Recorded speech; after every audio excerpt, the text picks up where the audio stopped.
أمة الإسلام،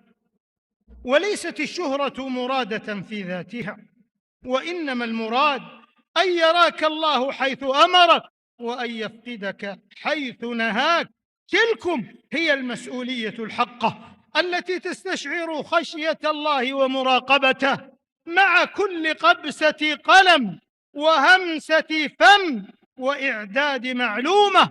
ونشر تغريدة، فهي حقاً لمن يستشعر عظم المسؤولية وثقل الأمانة مغارم لا مغانم، وتبعات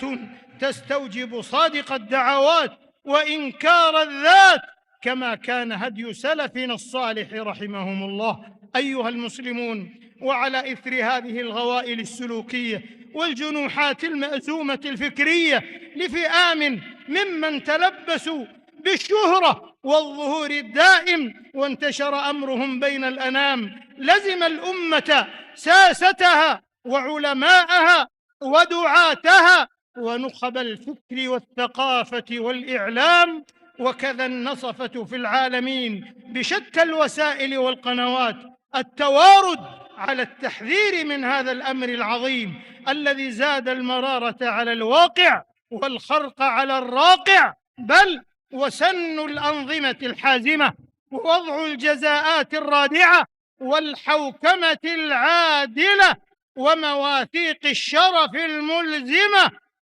لضبط مساراتها وتوجيه دفتها وتحديد موضوعاتها وحوكمة محتواها، صونا للقيم وحفظا للأخلاق الفاضلة والشيم وإذكاء للذوق العام والحفاظ على البقية الباقية من المرور.